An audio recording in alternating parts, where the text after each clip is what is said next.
नमस्कार, मैं डॉक्टर अमित श्रीवास्तव। मैं एपेक्स हॉस्पिटल वाराणसी में कार्यरत सर्जन हूँ। मैं पिछले 5 साल से हार्ट और डायबिटीज़ के पेशेंट्स को रेगुलर बेसिस पे देख रहा हूँ।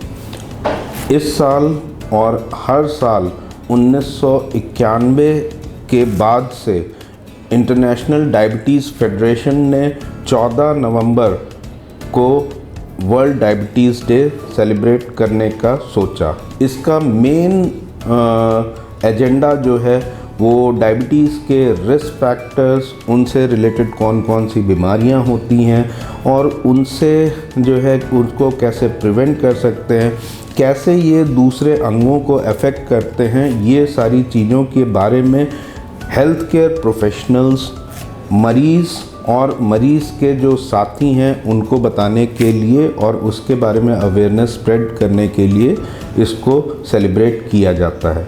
क्योंकि हम सभी को मालूम है कि हर साल डायबिटीज़ के नए केसेस बढ़ते चले जा रहे हैं।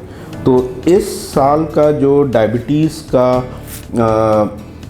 थीम है वर्ल्ड डायबिटीज़ डे का, वो है know your risk and know your response. So हम इसी बारे में कुछ जानकारियाँ देंगे।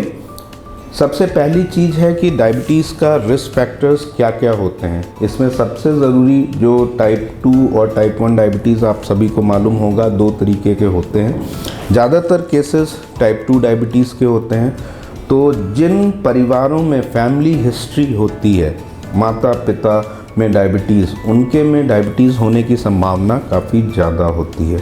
आज की तारीख में हम लोग सब लोग काफ़ी ज़्यादा बिज़ी हो चुके हैं। हम लोग का ज़्यादातर जॉब जो होता है वो उसमें कोई भी फिज़िकल एक्टिविटी इन्वॉल्व नहीं होती है। तो हम लोग का धीरे धीरे करके वज़न बढ़ता है, जिसको हम लोग ओबेसिटी कहते हैं। और इसमें जो सबसे डेंजरस होता है वो होता है सेंट्रल ओबेसिटी, पेट के आसपास चर्बी का इकट्ठा होना और वज़न बढ़ना। हम लोग को ये मालूम है कि डायबिटीज़ को कंट्रोल करने के लिए शरीर का एक अंग पैंक्रियाज होता है जो कि इंसुलिन बनाता है। जो पैंक्रियाज के छोटे छोटे कण होते हैं वो हर साल के साथ डीके होते हैं, मतलब वो ख़राब हो रहे होते हैं।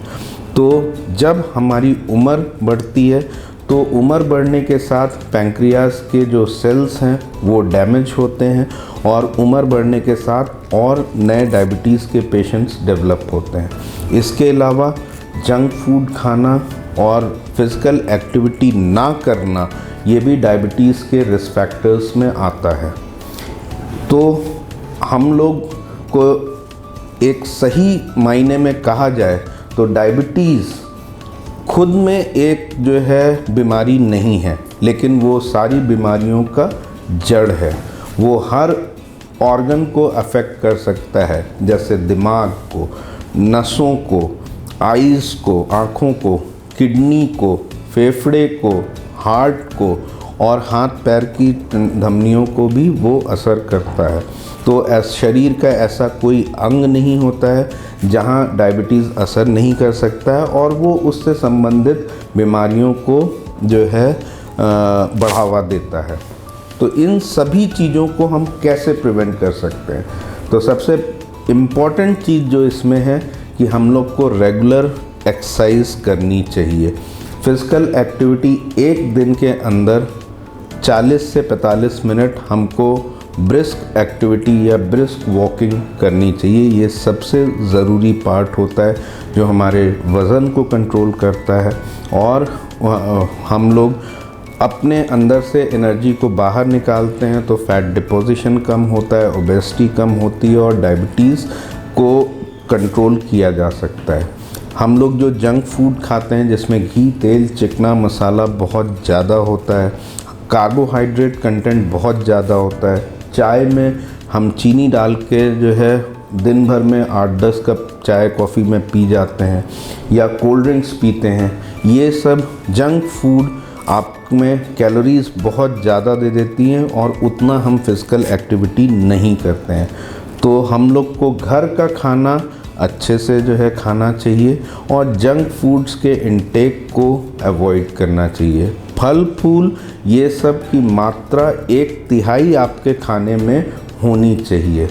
इसके अलावा जो डायबिटीज़ के पेशेंट्स हैं उनके में जो है ब्लड शुगर की मॉनिटरिंग करना, HbA1c लेवल्स को जो है रेगुलर बेसिस पे चेक करना, रेगुलर अपने डॉक्टर से कंसल्ट करना और रेगुलर मेडिसिन्स को लेना वो बहुत ही ज़रूरी है डायबिटीज़ को नियंत्रित रखने के लिए।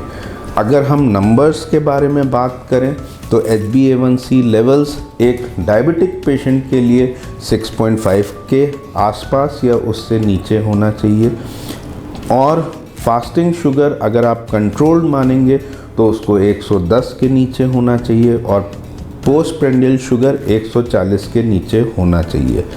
तो इन सभी जानकारियों के साथ अगर हम प्रॉपर मेडिसिन्स लेते हैं, डायबिटीज़ को कंट्रोल रखते हैं तो हम लोग एक सेहतमंद ज़िंदगी गुजार सकते हैं। धन्यवाद। Thank you to all my listeners.